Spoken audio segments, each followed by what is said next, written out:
오늘은 506주년 되는 종교개혁 주일입니다. 이날에는 우리 개신교에게 굉장히 특별한 날이죠. 잘 아시다시피 개신교의 생일입니다.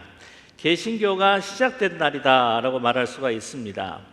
1517년 10월 31일이죠. 독일의 무명의 청년 수도사 마르틴 루터가 비텐베르그에 95개 조항을 이제 내걸고 이 선언문을 통해 당시 부패한 이 로마 가톨릭 교회에 대해 도전하게 됩니다. 그래서 10월 31일이기 때문에 우리가 전통적으로 10월 마지막 주일을 이제 종교개혁주일로 지내고 있죠. 그래서 이 선언문을 통해서 종교개혁이 본격적으로 시작을 하는데요. 마르틴 루터도요, 이렇게 종교개혁이 시작될 것이라고 예상을 하지를 못했습니다. 그냥 신앙의 그 자유, 그 양심을 가지고 하나님께서 주신 그 진리를 사실은 선포했던 것뿐이었습니다. 그러나 너무나 놀라운 이 세계의 역사를 뒤바꿔 놓는 이 사건이 일어나게 되죠. 이 종교개혁 사건들을 잠깐 우리가 보기 전에 먼저 살펴볼 것은 이 교회의 그 처음의 시작들을 좀 한번 되돌아보면 좋겠습니다. 사도행전 2장을 통해서 이 오술정 강림으로 교회가 첫 탄생을 하죠. 그래서 이 우주적인 교회, 우리 이 땅의 모든 교회의 생일이다라고 하면 바로 성령 강림 주일입니다.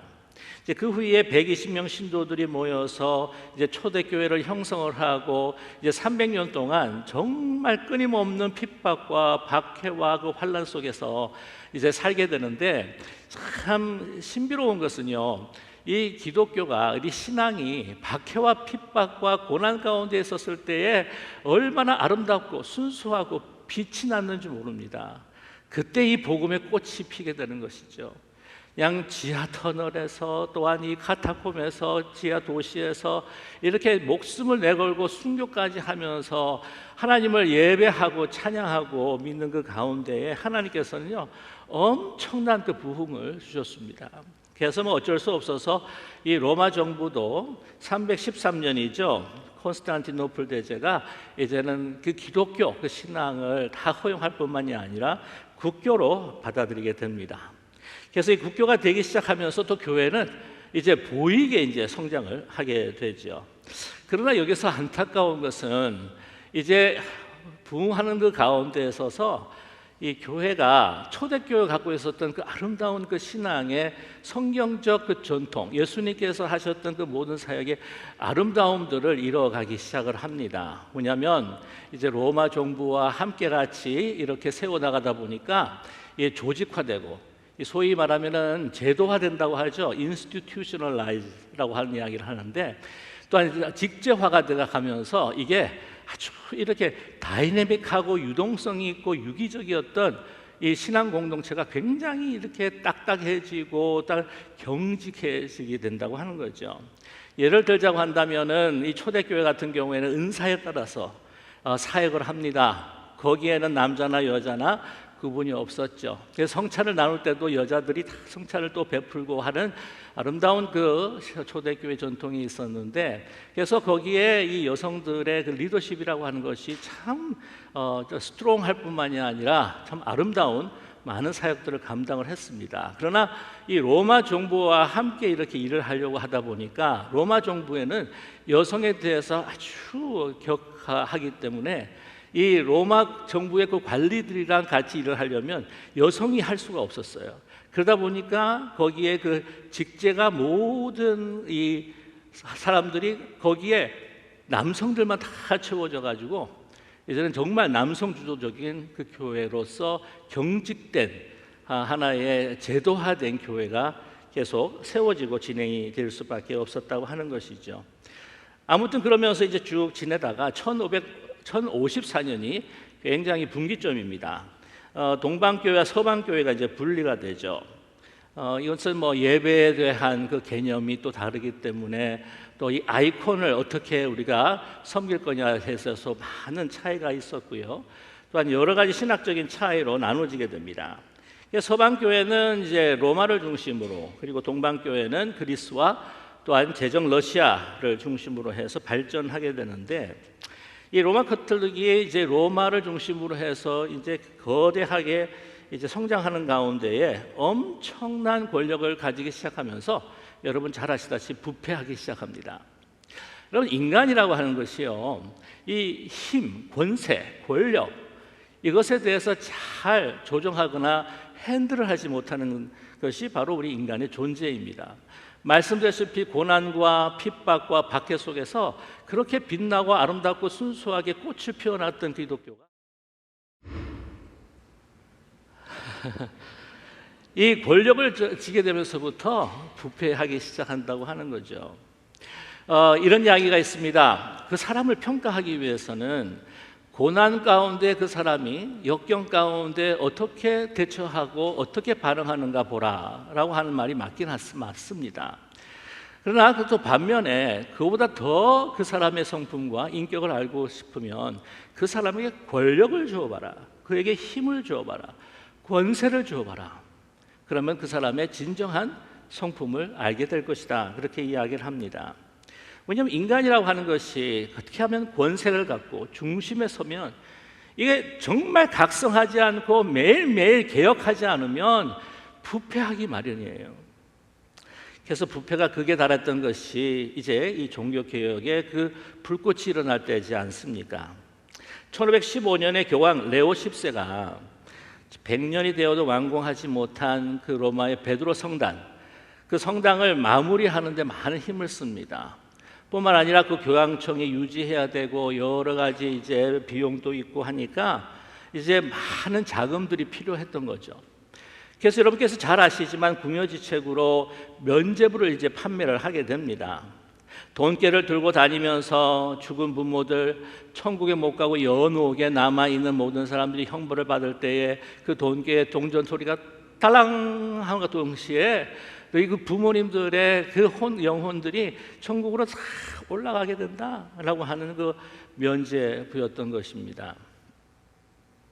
근데 이 면죄부를 갖다가 제일 잘 파는, 소위 말하면 그 1등 세일즈 퍼슨이 있었는데 그 사람이 바로 테칠 신부라고 하는 사람이 있었어요. 그래서 테칠 신부가 이제 면죄부를 팔러 비텐베르그 성당이 있는 지역으로 들어온다고 하는 소식을 듣고 사실 그 사람과 진정한 그 진리가 무엇인지, 이 가톨릭 교회에서 하는 일들이 정당한 것인지 그것을 좀 논의하고 디베이트를 해보자 하고 사실은 이 95개 조와 반박문을 갖다가 이렇게 내걸었는데 그게 도화선이 돼가지고는 그냥 삽시간에 그냥 산불이 일어났던 것처럼 막 삽시간에 퍼져가지고 종교개혁이 일어나게 되었다고 하는 것이죠. 근데 이 테즐이요, 정말 얼마나 잘 파는지 그가 팔려고 할 때에 그 사람들에게 막 말했던 것들이 막 기록이 되어 있습니다. 막 어떻게 막 기록이 되어 있냐면 이분이 정말 사람들의 감성 터치를 잘하는데, 여러분이 사랑하는 우리 부모님들이, 어머니 아버님들이 지금 연옥에서 지금 형벌로 인해서 고통당하는 그 신음소리가 들리지 않습니까? 그 신음소리를 깊이 한번 들어보십시오. 내 사랑하는 아들아, 내 사랑하는 딸아, 내가 이 땅에 너희 땅에 살았을 때 살아생전에 너희들을 얼마나 사랑했니? 얼마나 너를 갖다가 아껴주었니? 우리가 이렇게 고통하는 그 신음소리를 너희들은 듣지 못하느냐? 뭐 이렇게, 이거 진짜 그렇게 기록된 이야기를 제가 말씀을 드리는 건 제가 지어낸 게 아닙니다. 예. 아멘, 아멘. 그러니까 안 사면 안 될 정도로 막 감성을 막 일으켜가지고 감성팔이 해가지고 이제 하는 거예요. 그래가지고 막 넣었는데 막 그것도 모자라가지고는 이렇게 이야기도 했습니다. 여러분의 과거에, 이 땅에서 과거에 짓는 죄, 현재에 짓는 죄, 미래에 짓는 죄, 이 모든 죄들도요, 여러분께서 연보에 따랑 하고 그 돈을 집어넣어 소리가 나는 순간 그 모든 죄들은 다 사함을 받습니다. 막 이렇게 팔았다고 하는 거죠. 그래서 한 번은요, 어떤 한 청년이 테칠 신부를 찾아왔습니다. 찾아와가지고 정말 그러냐고, 이게 정말 그렇다고. 그래서 그러면 넣겠습니다 하고 탁 하고 집어넣은 거예요. 그래서 딸랑 소리가 나니까 막 확신을 주는 겁니다. 그 청년의 과거와 현재와 미래의 죄가 다 용서되었네 하고 선포를 한 거예요. 그러면서 이제 길을 가는데 강도를 만났습니다. 강도를 만나가지고 막 얻어맞고 그냥 다 털리고 하는데 그 강도 짓을 한 사람이 자기의 복면을 싹 하고 이렇게 딱 벗는데 캣질 신부가 깜짝 놀란 거예요. 왜냐하면 그 동전에 놓고 과거의 죄와 현재의 죄와 미래의 죄를 다 용서받은 선포를 해준 그 청년이었거든요. 그래서 청년이 씩 하고 웃더니 신부님, 이게 제가 미래에 지을 죄였습니다 하고 그냥 그 돈을 가지고 날아갔다는 거죠. 이게 정말 역사에 있는 기록이고 사실이거든요. 야, 이거는 정말 이 코미디보다 더하다 하는 생각을 가지게 될 때가 있습니다. 이 교회 부패는요, 정말 사제의 타락으로도 일어났습니다. 성직자가 결혼하지 못하는데 여러분 잘 아시는 것은 이 성직자들이 이제 이 소위 이야기하는 다른 여성들과 함께 이 관계를 맺음으로 또 수녀들과의 관계를 맺음으로 나는 사생아들 또 그 아이들을 유기하기도 하고 하는 그런 역사들을 우리가 잘 알고 있고요. 그리고 이 교황 이너센트 8세, 그래서 이너센트하다고 하는 것은 아주 순수하다, 순백하다 하는 말인데 그 이너센트 8세는요 16명의 아들을 낳았다는 기록을 갖고 있습니다. 피우스 3세, 이건 파이어스라고 하는 말인데 아주 이렇게 믿음이 좋고 신실하다고 하는 뜻임에도 불구하고 이 피우스 3세는 자기의 누이 동생을 정부로 삼았던 기록이 또한 남아 있습니다. 사제직을 돈으로 사고 파는 행위들 여러분 잘 아실 겁니다. 예배에도 문제가 많았고요. 라틴어로 예배를 드리니까 이 라틴어 예배 드릴 때의 그 회중들이 무슨 말을 하는지 도무지 이해가 되질 않습니다. 이 성경을 펴서 읽는다고 할지라도 라틴어 말이니까 이게 어떤 말씀이 선포되어 있는지 어떤 교훈이 우리에게 주어져 있는지 전혀 알 수도 없고요. 심지어는 정말 라틴어 실력이 없는 그 신부님들 같은 경우에는 본인이 읽어놓고도 본인이 어떤 의미로 어떤 뜻인지도 모르고 읽은 경우도 있다고 알려지고 있습니다. 그래서 일반 회중들이 정말 진정으로 하나님 앞에 신령과 진정으로 예배를 드릴 수 없었던 것이죠. 너무나 그 외에 많습니다. 근데 이런 모든 것에 대해서 95개 조항 반박문으로 루터가 이렇게 내거니까 그때부터 그 진리를 내세웠기 때문에 박해가 시작이 되죠. 황제 앞에 나갑니다. 재판을 받습니다. 취소해라, 95개 조항을 취소해라, 아니면 너를 엑스커뮤니카토, 출교시키겠다라고 하는 거죠. 출교당하게 되게 되면 누가 막 죽여도 사실은 뭐 할 말이 없습니다. 그 죽인 사람에게도 뭐 이게 죄를 묻지 않는 정도의 그러한 이 엄중한 그러한 벌책이었죠. 그래서 여러분 잘 아시겠지만 이 갈릴리오 같은 사람은 지동서를 주장하지 않습니까? 그래서 지동서를 취소해라라고 이렇게 교권이 이야기하니까 이걸 취소하려면 너는 완전히 출교다라고 했을 때 지금 잘못하면 자기 생명이 위협해지니까 그 앞에서는 예 취소합니다. 리캔트를 해요. 그래놓고는 그 법정을 싹 지나가면서 뭐라고 하는 유명한 이야기가 있죠. 예, 그래도 지구는 돈다 하면서 갔다지 않습니까? 잘못하면 목숨이 위협하니까. 그러나 그럼에도 불구하고 취소하지 않습니다. 정말 그 보름수 회의의 그 기와장의 그 숫자가 정말 그 지금 있는 그 마귀들의 숫자보다 많다 할지라도 나는 굴하지 않는다라고 그렇게 이야기를 하면서 그 앞에서 이렇게 이야기하죠. 나의 양심은 하나님의 말씀에 사로잡혀 있습니다. 말씀에 사로잡혀 있습니다. 나는 아무것도 취소할 수 없습니다. 왜냐하면 양심에 반하는 것은 옳지 못하고 완전한 일이 아니기 때문입니다. 여기에 내가 서 있습니다. 하나님 앞에 서 있다는 거죠. Here I stand. 아주 유명한 역사적인 명언이기도 합니다. 이렇게 용기 있는 믿음의 사람 마르틴 루터를 통하여서 이제 이 종교 개혁의 불꽃이 시작이 되면서 정말 삽시간에 번지게 됩니다. 이렇게 용기 있는 그 진리를 붙들고 용기와 믿음을 가진 사람들이 정말 발견하기가 쉽지는 않다고 하는 것이죠. 그런데 이런 용기와 확신은 바로 어디에서부터 나왔는가? 하나님께 주신 용기와 하나님께 주신 믿음이죠. 그러나 먼저 그는 자신에 대한 그 개혁에 갈등하고 자신의 개혁을 위해서 몸부림쳤던 바로 한 사람이었습니다. 진정한 개혁이 이루기까지 나 자신의 철저한 개혁을 통해서 이루었던 바로 마르틴 루터였다고 하는 것이죠. 말씀드렸지만은 마르틴 루터는요, 자기가 싸워서 개혁하겠다, 이 세상에 정말 역사를 내가 바꿔놓겠다라고 그렇게 마음먹었던 사람이 아니에요. 자기 계획을 통해서 발견한 하나님의 분명한 그 진리를 그냥 선포한 겁니다.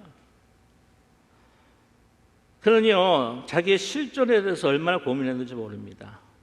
그리고 내가 어떻게 하면 구원을 얻을 수 있을까? 우리 많은 사람들의 고민들은 사실 그것이 아닐 때가 많죠. 내가 어떻게 해서 벌어먹고 살 것인가? 내가 어떻게 해서 이 생활 영위를 영위할 것인가? 내가 어떤 곳에서 살아야 될 것인가? 그게 아니라 정말 이 마르틴 루터에게는요, 나라는 존재가 무엇이며 내가 어떻게 하면 구원을 얻을 수 있을까? 그래서 성 어거스틴 수도원에서 그가 살았을 때가 있었습니다. 그에게는요, 삶의 그 변화의 계기가 있었습니다. 졸업반이었는데 법학을 본래 전공을 했어요. 근데 이제 졸업반에 이제 길을 걸어가는데 자기 친구 알렉시스하고 걸어가다가 갑자기 벼락을 치면서 알렉시스가 맞아서 그 벼락에 죽어버리고 맙니다. 얼마나 놀랐겠어요. 부들부들 떨면서 기도를 하는데, 성 안나여 나를 살려주십시오. 그러면 내가 수도사가 되겠습니다. 그래서 이게 벌벌 떨면서 기도를 하는 가운데에서 정말 이 하나님이 얼마나 두려운 존재로 왔는지 모릅니다. 그래서 맨 처음에 이 루터의 신학을 보게 되면 fear of God, 하나님에 대한 두려움으로부터 시작을 해요. 그래서 자기의 그 죄성을 보면서 이 성 어스틴 그 수도원에 들어가지고는 자기가 어떻게 하면 구원을 얻을 수 있을지 계속해서 죄를 회개하고 자기 마음에 있는 그런 어두움들을 토로해내가는데, 얼마나 그가 이 신부님 앞에서, 고해 성사하는 신부님 앞에서 지금 너무나 자주 왔는지, 막 하루에도 막 20번씩 찾아와서 고해 성사를 하니까 이 신부님이 너무 힘들고 귀찮으니까 뭐라고까지 이야기를 했냐면, 루터야, 루터야, 좀 죄를 갖다가 좀 이렇게 모아가지고, 좀 한꺼번에 모아가지고 한 번씩 오면 안 되겠냐? 그렇게까지 이야기했다고 하는 것이죠. 그가 얼마나 이 자기 죄의 문제, 두려운 하나님의 그 심판에 대해서 해결하고 싶었냐면은, 그 유명한 그 로마의 그 콘스탄틴 왕의 어머니가 그 왕 아들에게 부탁을 해가지고 예수께서 십자가에 못 박히셨을 때에 올라갔던 그 계단 28개를 막 뜯어다가 로마 그에 가져와가지고 그 교회를 지은 것이 있어요. 그래서 사람들이 그것을 이제 올라갈 때마다 무릎 꿇고 죄를 사죄하고 용서받고 죄를 또 회개하고, 그 단계마다 자기도 했는데 이 죄에 대한 자유함을 누리지를 못합니다. 아직도 그 무거운 죄에, 하나님의 그 심판에 대한 두려움 때문에. 그러나 그가 진정한 믿음에, 그 진정한 구원에 이르게 된 것은 바로 성소로 돌아왔었기 때문이었어요. 그 수도사에 있는 아주 귀한 그 슈퍼바이저 수도사가 있는데, 고민을 이야기할 때 성경을 한번 읽어봐라, 성경으로 돌아갈 것을 제안을 합니다. 그래서 로마서, 갈라디아서를 계속해서 공부를 하면서 오늘 이 주신 말씀 로마서 1장 16절에서부터 17절, 그 핵심인 여러분 잘 아시겠지만 의인은 믿음으로 살리라는 거예요. 믿음으로 구원 얻는다. 거기에 그 결론에 도달하게 된 것이죠. 그래서 종교개혁이라고 하는 것은요, 사실 이 성소로 돌아오는 운동입니다. 성서만이 나의 삶의 완전한 기준이고 나의 권위라고 하는 것을 인정하는 것이에요. 거기서부터 시작해서 오직 은혜, 솔라 그라티아, 그 솔라 그다음에 피데, 오직 믿음, 오직 은혜를 우리가 발견하게 되는 것은 솔라 스크립티아, 정말 오직 성경이라고 하는 것을, 바로 그것을 돌아갔던 그 전통을 돌아갔기에 발견했던 것이었죠. 그는 해방이 됩니다. 그 죄에 대해서 해방이 되면 얼마나 기뻤겠습니까? 벌떡 일어서서 춤을 출 정도로. 그것을 그 자기 개혁에 대한 고민과 갈등과 머무림 속에서 발견한 하나님의 은혜, 그 믿음, 그 진리, 그 진리를 갖고 내가 신앙의 자유와 양심을 가지고 있는데 도저히 받아들일 수가 없는 거예요. 그래서 95개 조항을 붙이게 된 겁니다. 교회 비성서적인 것에 대해서 아주 견딜 수가 없는 거예요. 그러나 여러분 잘 아시겠지만 이 교회는, 카톨릭 교회는 수용할 수가 없었습니다. 그러나 목숨을 걸고 이 모든 일들을 감행하게 됩니다. 여러분, 이 진정한 변화, 우리의 가정과 우리 교회와 우리의 사회의 그 변화라고 하는 것이 종교개혁의 역사를 보게 되면 한 사람 루터라고 하는 아주 평범하고 그 당시 알려지지 않는 하나의 그 어거스틴 성수도원의 하나의 그 수도사를 통해서 그의 개혁과 자신의 그 개혁과 그 자신의 그 개혁을 통한 하나님의 은혜, 하나님의 그 구원을 발견한 것부터 시작했다고 하는 거죠. 바로 그것입니다. 우리 가정이 변해야 되는데, 교회가 변해야 되는데, 사회가 변해야 되는데, 그 이야기를 하기 전에 우리는 철저하게 누구부터? 나 자신부터 개혁이 될 때에 우리를 통해서 또한 하나님께서 능력을 나타내시고 하나님께서 우리를 이끌어 가신다는 것이죠. 근데 여러분, 루터도요 끝까지 계속적으로 개혁해 나가야 되는데 그러지 못했기 때문에 오점을 남겼던 부분들이 있습니다. 위대한 루터죠. 그러나 그도 자신의 계속되는 개혁을 하지 못할 때에 역사에 오점을 남길 수 있는 하나의 인간일 뿐이다 라고 하는 것을 여러분께 말씀드리고 싶어요.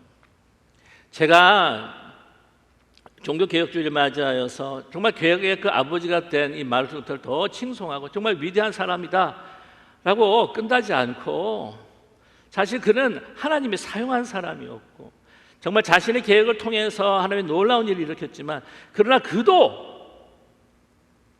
그의 권세와 자기의 신학의 중심에 섰을 때에 자신을 개혁하지 못할 때 오점이 남겨진다는 거예요. 첫 번째가 뭐냐면, 역사가들이 평가할 때 루터 자신도 후에 정치적 권력에 동승을 했던 오점이 있다라고 이렇게 평가하고 있습니다. 사건이 있었는데 1524년에서부터 1525년에 일어났던 농민 운동이에요. 농민 반란이었습니다. 그 당시에요, 영주들, 그리고 그때 당시에 있었던 그 권력자들, 제후들, 너무나 이 평민들을 그렇게 심하게 착취할 수가 없었습니다.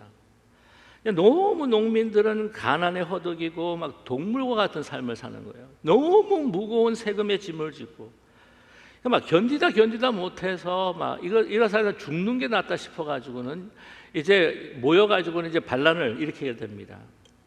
루터가요, 이 반란도요, 사실은 그 루터의 영향을 받은 거예요. 왜냐하면 영주나 제후들이 하는 그 일들을 보니까 성경을 봤을 때 이게 하나님 앞에는 이게 옳은 일이 아니라고 하는 것을 자기들이 발견하고, 자기들이 가지고 주어진 정말 개인의 그 신앙의 자유를 통해서 성경을 통해서 보았을 때 이거는 하나님의 그 역사에 반한 일이다 해가지고는 그 12개 조항을 적어가지고는 루터한테 보냅니다. 그 가운데 이제 뭐가 있었냐면은, 아니 우리가 예배드리고 하나님 앞에 섬길 수 있는, 그 인도할 수 있는 목회자는 우리가 좀 뽑게 해 주십시오. 왜냐하면 그때 당시 제후와 영주하고 발탁이 되어 가지고는 그 사제들이 참 정말 안 좋은 일들을 많이 했어요. 그러니까 우리가 같이 예배드릴 수 있고 한 공동체 같이 있을 수 있는 우리 사제를 좀 보내달라, 또 교역자들을 보내달라, 그렇게 이야기를 하는 거죠. 그뿐만 아니라 너무 시간을 길게 이렇게 하면 우리가 혹사당해서 우리가 병을 알아서 누울 수도 있고 고통당할 수도 있으니까 좀 제한해달라, 세금을 조금만 줄여달라, 막 이런 요구였던 거죠. 그래서 마르틴 루터한테 보냅니다, 이 12개의 조항을. 그래서 마르틴 루터께서 보시고 이게 하나님의 뜻에 뭔가라도 반하는 게 있으면 우리한테 말씀해 주시면 우리가 다 고치겠습니다, 그렇게까지 이야기했거든요. 근데 맨 처음에는 굉장히 동정론으로 나왔다가 나중에는 이제 참다 못한 사람들이 이제 확 하고 봉기를 가지고 일어나니까 이제 폭력을 쓰면 절대로 안 된다 해가지고는 이 제후와 영주들에게 이 사람들을 처단할 수 있는, 죽일 수 있는 신학적 그 정당성을 그들에게 부여하게 됐죠. 예를 들면 로마서 13장을 보게 되게 되면은 이 정부라고 하는 것, 이 세상의 권세는 하나님께 세우셨다라고 이야기하고, 물론 제가 폭력을 미화시키는 것은 결코 아니에요. 근데 그 전에 먼저 이 루터가 제후들과 영주들에게 이건 하나님의 뜻이 아닙니다.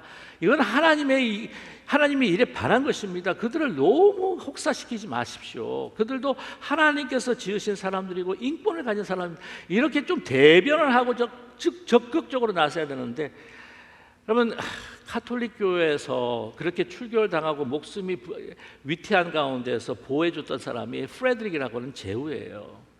그의 보호 아래서 성경을 계속해서 연구하고 또한 계속해서 교세와 또한 이 종교개혁의 불길을 번지게 할 수 있었다고 할 것이죠. 그러니까 신세를 많이 지는, 제후들과 영주에게 신세를 많이 지다 보니까 이런 부분에서 옳은 소리를 하지 못한 것이 많다라고 하는 평가가 있습니다. 그래서 수많은 농민들이 많이 죽었어요. 그래서 그들은요, 루터교로 가지를 않고 켈빈 쪽으로, 제세례파 쪽으로, 다른 쪽으로 다 빠져서 신앙생활하기 시작을 합니다. 그런 역사가 있어요. 또 한 가지 하나가 있다면 뭐냐면, 그가요 아주 심하도록 아주 이 반유대주의자입니다. 반유대주의자. 그렇게 유대인들을 증오하고 싫어했어요. 맨 처음에는 유대인들이 받는 박해들과 어려움에서 굉장히 동정론을 가지고 있었다가 한 20년이 쭉 지나고 자신의 위치가 견고해지고 자신의 그 상황들이 더 나아지고 또 힘이 있었을 때 이 유대인들에 대해서요 얼마나 참혹하게 이야기하는지 모릅니다. 그러니까 이 땅에서 쫓아내야 되고, 계속 유대인 사람들 집에다가, 유대 사람들 집에다가 불을 지르고, 회당에다가 불을 지르고, 다른 사람 쫓아내고, 뭐 이게 믿지 않겠다고 한다면요, 제가 이런 말까지 말씀을 드려 죄송하지만 혀를 빼가지고 혀를 잘랐습니다. 그리고 죽이기도 했어요. 그래서 너무 반유대주의자인 거예요. 근데 제가 의문이 하나가 있는 게, 그 로마서 1장을 통해서 그렇게 은혜를 받고 정말 믿음으로 구원받고, 이 복음이라고 하는 것은 이방인뿐만이 아니라 헬라인뿐만 아니라 유대인에게도 주어지는 그 복음인데도 불구하고, 아니 로마서 13장을 통해서 이 세상의 권력을 하나님께 세우셨다고 그렇게 이야기까지 하는데, 로마서 11장을 보면은 하나님께서 이 역사적인 유대인들을 어떻게 할 것인지를 이 바울이요 그 신비한 이야기들을 이제 들려줍니다. 댁에 가서 한번 11장 한번 읽어보세요. 우리 이방인들은요 돌 감람나무고 그 유대인들은 참 감람나무인데, 역사적으로 볼 때에 우리 돌 감람나무가 이 참 감람나무에 접붙임 바 되었다고 이야기까지 해요. 그리고 하나님께서 유대인들을 기다리시는데 우리 이방인들로 하여금 하나님을 믿고 사랑하게 하고 구원받고 하는 그 모든 사랑들을 보고 이 유대인들이 시기하여서 돌아오게 할 것이다, 그렇게 말씀하거든요. 아니 그걸 조금이라도 연구하고 그것을 묵상하고 했다고 하면 그렇게 반유대주의자가 될 수가 없는 거예요. 그러니까 본인의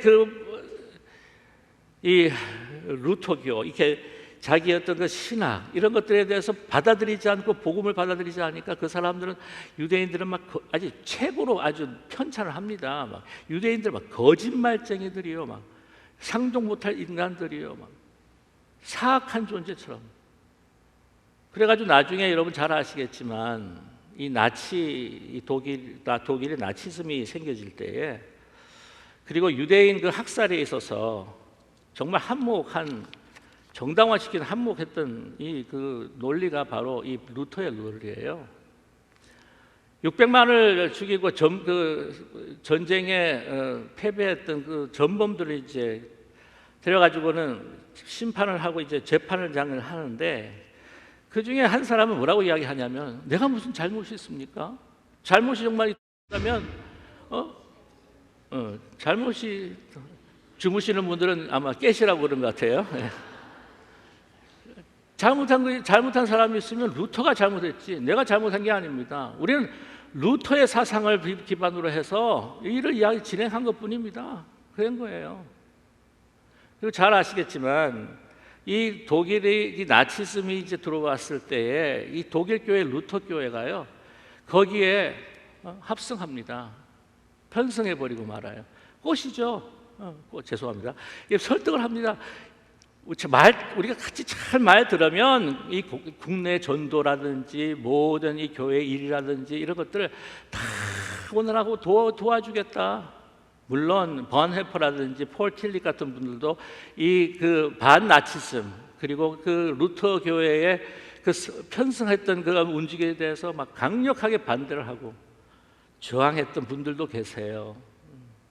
그 이후에 루터란 교회도 많이 이제 개혁이 됩니다만은 그런 편승을 했었던 역사가 있었어요. 그 전에부터 정말 이 개혁을 시작했었던 이 교회, 이 독일 교회가요, 갈수록 사실은 막 이 교회의 성격들을 잃어버리고 하는데 오죽했으면 그 니체 여러분 아시겠지만 신은 죽었다. 그의 철학 사상이 그렇기도 했지만 그런 예수를 굉장히 귀하게 여겼고요. 근데 뭐라고까지 이야기하냐면 신의 무덤은 교회다라고까지 이야기를 합니다. 왜냐하면 그때의 그 교역자들이라든지 그 사람들이 공무원이요, 공무원.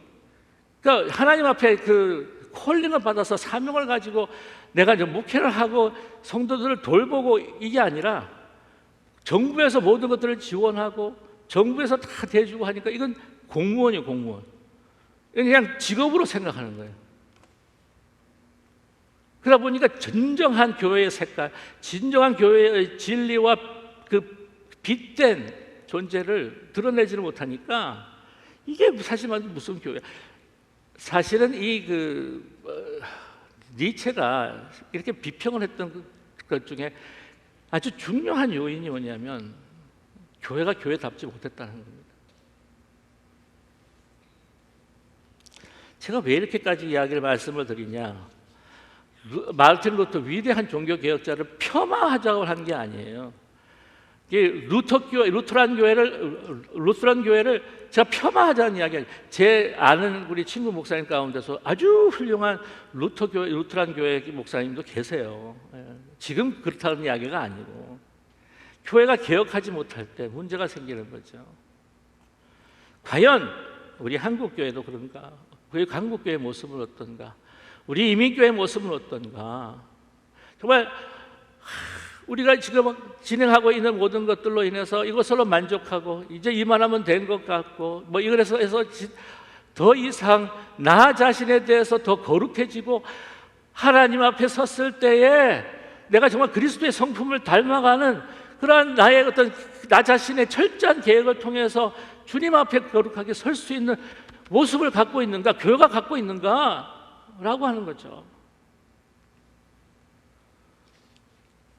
뭐 다른 걸 이야기하기 전에 한 개인의 개혁을 통해서 놀라운 종교 개혁이 일어났던 것처럼 뭐 저 자신, 목회자 저 자신에서부터 시작해서 우리 성도님들, 우리 개개인 한 분 한 분이 내 신앙 30년, 40년, 50년 뭐 이렇게 믿어왔으면 됐지. 아니, 그게 아니라 나의 아직도 거룩하지 못한 부분, 부족한 부분, 하나님의 사명을 다하지 못하는 부분, 내가 사랑하지 못하는 부분들 더 깊이 우리가 함께 같이 성찰하면서 나의 철저한 몸부림치는 개혁을 통해서 내 가정이 변하고 내 교회가 변하고 내 사회가 변할 수 있는 그런 아름다운 결단이 오늘 506주년을 맞이하는 우리 종교개혁주일에 우리 모두가 가질 수 있는 결단이 되기를 주님의 이름으로 간절히 축원합니다. 기도하겠습니다.